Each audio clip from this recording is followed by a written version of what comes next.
Un garçon demandait toujours à sa mère de lui acheter un iPhone.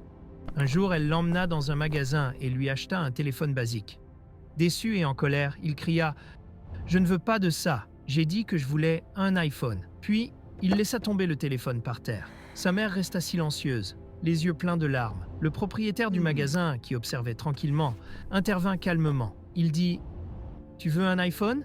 Gagne-le, travaille ici après l'école ». Le garçon, encore contrarié mais curieux, demanda « Si je travaille, est-ce que je peux vraiment l'acheter ?» Le propriétaire hocha la tête. « Oui, un jour à la fois ». Le lendemain, le garçon se présenta. Il balaya le sol, essuya les comptoirs, porta des cartons lourds, apprit à saluer les clients. Le jour 1 devint le jour 10. Ses mains étaient fatiguées, mais quelque chose était différent maintenant. Son cœur était plus calme, son visage plus réfléchi. À la fin du mois, le propriétaire du magasin lui remit son salaire et dit « Tu as bien travaillé, maintenant tu peux choisir ». Le garçon regarda l'étagère et choisit un iPhone. Il le serra fort comme un trésor. Soudain, le propriétaire du magasin prit le téléphone et le fracassa par terre.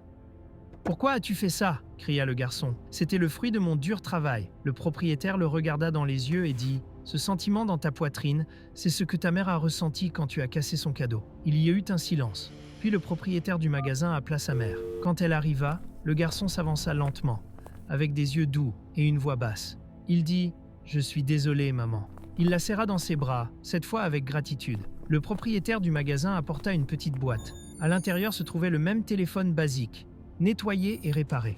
Il le plaça doucement dans les mains du garçon. « C'est le téléphone que ta mère t'a acheté avec amour. Et voici ton salaire complet du mois, parce que tu as besoin de plus qu'un téléphone. Tu dois comprendre ce que ta mère porte chaque jour. » Le garçon tint le téléphone près de son cœur, cette fois avec soin. Il murmura « Merci, maman, j'en prendrai soin, et de toi aussi. Parce que certaines leçons ne s'enseignent pas, elles se gagnent. Et certains cadeaux ne sont pas seulement achetés, ils sont construits avec amour. »